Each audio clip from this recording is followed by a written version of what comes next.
তখন 2019 সাল, ওই সময় আমি ঢাকা থাকি। তো আমার এলাকাতে একটা নির্মম ঘটনা ঘটেছিল আমার জেলাতে। ঘটনাটা আমি এখন যে বসছি এখনও স্ক্রিনশটটা নিয়েই বসছি। ছেলে ধরার সন্দেহে গণপিটুনি থামছেই না। এটা জুলাই 22, 2019-এর একটা নিউজ। এই যে, তো ওই সময়ে বিভিন্ন জেলায় এই ধরনের ঘটনা অহরহ ঘটতেছিল, অর্থাৎ মানুষের বিবেক বুদ্ধি লোপ পাইছিল। মানুষ ছেলে ধরা সন্দেহ করে মেরে ফেলছে, গণপিটুনি দিয়ে মেরে ফেলছে। অর্থাৎ ছেলে ধরার শাস্তি দেওয়ার জন্য মানুষ নিজেই মার্ডারার হয়ে গেছে, অথচ সে নিজে শিওরও হয় নাই একবার যে হচ্ছে ওইটা আসলে কি ছেলে ধরা ছিল কিনা, এবং মারার পরে জানতে পারছে যে না, সে একটা মানসিক প্রতিবন্ধী বা মানসিকভাবে বিকারগ্রস্ত মানুষ ছিল। চিন্তা করেন, এই যে একটা বিশাল বড় একটা পাপ কর্ম সে করলো, এটার জন্য ন্যূনতম গিলটি ফিলও বোধ হয় তারা করে নাই, যারা এই যে এই ধরনের হত্যাকাণ্ডের সাথে জড়িত ছিল ওই সময়। এবং ওইগুলার বিচার কে করবে, কে করছে আমি জানি না, পরবর্তীতে কি হয়েছে না হয়েছে। যাই হোক, হঠাৎ করে 2019 সালের কথা কেন আসলে আমি টানতেছি, কেন এই সমস্ত প্রসঙ্গে আলোচনা শুরু করলাম? আমি তো সিনেমা নিয়ে বেশি কথা বলি, হ্যাঁ এটা সত্য, আমি সিনেমা নিয়ে বেশি কথা বলি, আর সেখানে প্রচুর ভালোবাসাও পাই আপনাদের। কিন্তু মাঝে মাঝে চুপ করে থাকা যায় না, মাঝে মাঝে এমন এমন সব ঘটনা সামনে আসে। এই যেমন ধরেন জুলাইয়ের যে একটা আন্দোলনের মধ্যে যে ঘটনাটা ঘটছিল, যে মেয়েদের উপরে ছাত্রলীগের হামলা, হ্যান নানান ধরনের ঘটনা, এইগুলা মেনে নেওয়ার মতো ঘটনা ছিল না। ওই সময় আমার সাধ্য অনুযায়ী আমি যতটুকু পারছি আমি আওয়াজ তুলছিলাম। আমার এই পেজে যারা নিয়মিত দর্শক তারা জানে যে কিছুটা হইলেও আমি কথা বলছি, যদিও স্পষ্ট ভাষী একদম। এখন যেভাবে বলতেছি এতটা অ্যাকুরেটভাবে, এতটা স্পেসিফিকভাবে বলতে পারি নাই, কারণটা আপনারা সবাই জানেন কেন পারি নাই। যাই হোক, তারপরও চেষ্টা করছি। তো ভাবছিলাম যে 2024-এর এই সময় এসে হয়তো বা বিবেক জাগ্রত হয়েছে প্রত্যেকটা মানুষের, এবং আমাদের জাতি নতুন একটা সূচনা করলো। সেই সাথে সুশিক্ষায় শিক্ষিত এই যে জেনজি, এরা বোধহয় আসলেই সুশিক্ষায় শিক্ষিত, অধিকাংশই বোধহয় একটা সংগ্রামী চেতনায় উদ্বুদ্ধ, এবং নতুন যে শুরুটা হলো বাংলাদেশের, স্বাধীনতা পেলাম আমরা, এই স্বাধীনতা বোধহয় প্রত্যেকটা মানুষের স্বাধীনতা হবে। কিন্তু এই ধরনের ঘটনার যখন আবার পুনরাবৃত্তি ঘটতে শুরু করতেছে, এখন আমার খুব মেজাজটা গরম হয়ে যাইতেছে, এবং আমি আসলে বুঝতেছি না যে এগুলোকে আমি কিভাবে আসলে প্রকাশ করব। দেখেন, ফরিদপুরের নগরকান্দায় চোর সন্দেহে এক বৃদ্ধকে গণপিটুনি দিয়ে হত্যা। এটা 3 থেকে 4 দিন আগের ঘটনা, 3 থেকে 4 দিনই মেবি। 14ই সেপ্টেম্বর, আজকে কত, আজকে হচ্ছে 19। তো 14ই সেপ্টেম্বরের এই ঘটনা দেখার পর আমার খুবই খারাপ লাগছে, কেননা এই মানুষটা একটা বৃদ্ধ মানুষ, 80 বছরের উপরে ছিল এই মানুষের বয়স। মানুষটা বারবার বলতেছিল যে আমি নামাজ পড়বো, আমাকে একটু অজু করার ব্যবস্থা করে দেন, আমাকে আর মাইরেন না। অথচ নরপিশাচের দল এর মেরে ফেলছে। এই ঘটনাটা যারা জানেন তারা খুব ভালোভাবে জানেন, যারা জানেন না তাদের উদ্দেশ্যে ছোট্ট করে বলি, এই মানুষটা আসলে মানসিকভাবেও বিকারগ্রস্ত, এবং মানুষটা মানুষের বাড়ি বাড়ি যে সাহায্য নিয়ে নিয়ে মানে চলতো আর কি। আপনি একবেলা খাওয়াইলে খাবে, না খাওয়াইলে হয়তো বা না খেয়ে থাকবে, অথবা কিছু একটা ওই যে মানুষের কাছ থেকে চেয়ে চিনতে খাইয়া বাইচা থাকবে। যাই হোক, সে কি করছে, মাগরিবের পরে এক বাড়ির উঠানে গেছে, যে সে একটা অটো দেখছে, সে ওইখানে যেয়ে বসছে। তারপর ওই বাড়ির লোকজন দেখছে যে সেই ওই লোকটারে দেখার মাত্রই তারা চোর সন্দেহ করছে, এবং এলাকার সমস্ত মানুষ একসাথে আইসা তাকে গণপিটুনি দিয়ে মেরে ফেলছে। চিন্তা করেন, এই ধরনের ঘটনা ঘটানোর কোনো রাইট কি আমাদের সাধারণ মানুষের আছে?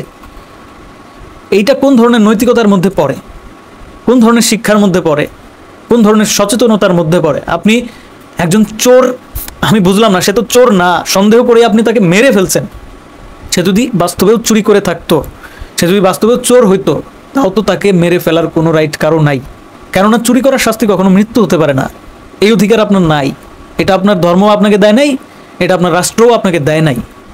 যাই হোক, এই ঘটনাটা দেখে খুব কষ্ট লাগার পরেও আমি সেই ব্যাপারে কোনো আওয়াজ তুলি নাই, কিচ্ছু বলি নাই। কিন্তু আজকে আবার যে নিউজটা একদম ভাইরাল হয়ে গেছে, সবাই দেখি এটা নিয়ে আওয়াজও তুলছে অনেকে। তো আমি একটু দেখলাম যে আসলে কি ঘটছে, আসলে ঘটনাটা কি। তো পরে অনেকগুলো নিউজ পড়ে এবং কি ভিতরের খবর যতটুকু জানতে পারলাম, হিপোক্রেসির কোন চূড়ান্ত পর্যায়ে পৌঁছায় গেলে মানুষ এরকম ঘটনা ঘটাইতে পারে। চিন্তা করেন, একটা দেশের সবচেয়ে বড় বিশ্ববিদ্যালয়, যেখানে সন্তানেরা সুশিক্ষায় শিক্ষিত হবে এই আশায় বাবা মায়েরা তাদের ছেলেমেয়েকে পাঠায়, সেই বিশ্ববিদ্যালয়ে ঢাকা বিশ্ববিদ্যালয়ের একটা হলে চোর সন্দেহ করে একজনকে গণপিটুনি দিয়ে, মানসিক ভারসাম্যহীন একটা মানুষকে গণপিটুনি দিয়ে মেরে ফেলছে তারা। কারা মেরে ফেলছে? 30 জন ছাত্র মিলে একটা মানুষকে মারছে। না, যাকে মারছে সে যে কোনো দল করে অথবা সে যে আসলে কোনো এমন কোনো রাজনৈতিক ব্যক্তি বা খারাপ ব্যক্তি এই ধরনের কোনো কিছু কিন্তু না। যারা যখন মারছে তখন তারা কিন্তু তাকে চোর হিসেবেই মারছে। ওই যে একটা প্রথমে এই জন্যই ওই নিউজটা পড়লাম যে হচ্ছে ছেলে ধরা সন্দেহে 2019 সালে গণপিটুনি দিয়ে অনেক মানুষ মেরে ফেলছে। সেই ঘটনার পুনরাবৃত্তি ঘটতেছে 2024 সালে এসে। যে 24 সালকে ভাবছিলাম যে এই 24 সালের মানুষ, এই 24 সালে জাতি হয়তো জাগ্রত হয়েছে, জাতি হয়তো তার হারানো বিবেক ফিরে পেয়েছে। 2019 সালে যে বিবেক হারাইছিল সেই বিবেক হয়তো জাতি ফেরত পেয়েছে, কিন্তু না, আসলে পায় নাই, ফেরত পায় নাই। এই জাতির বিবেক আসলে কোনোদিনই জাগ্রত হয় নাই, জাগ্রত হয় নাই। এই জন্যই কথায় কথায় বলে মানুষ যে বাঙালি আগে মানুষ হও তারপরে বাঙালি হও। ধিক্কার আমি আসলে কি বলবো, আমার আসলে বলার ভাষা নাই, কিভাবে আসলে এটা প্রকাশ করবো। আমি পুরো নিউজটা পড়ছি এবং ভিতরে যে মর্মান্তিক দৃশ্যটা তো পড়ার সাথে সাথে চোখের সামনে ভাইসে উঠে। সো আসলে খুব কি বলবো, খুবই মর্মান্তিক এবং খুবই জঘন্যভাবে একটা মানুষকে মারা হয়েছে। এই মানুষটাকে এইভাবে গণপিটুনি দেওয়ার আগে আবার তাকে খাওয়ায় নেওয়া হয়েছে, আবার গণপিটুনি দেওয়ার পরে আবার খাওয়ানো হয়েছে। চিন্তা করেন। এখানে 30 জন ছিল, 30 জন মিলে যে একজনকে মারছে, এই 30 জন একটা করে ঘুষি মারলে তো এই মানুষটা মারা যাবে, তাই না? এটা স্বাভাবিক বিষয়।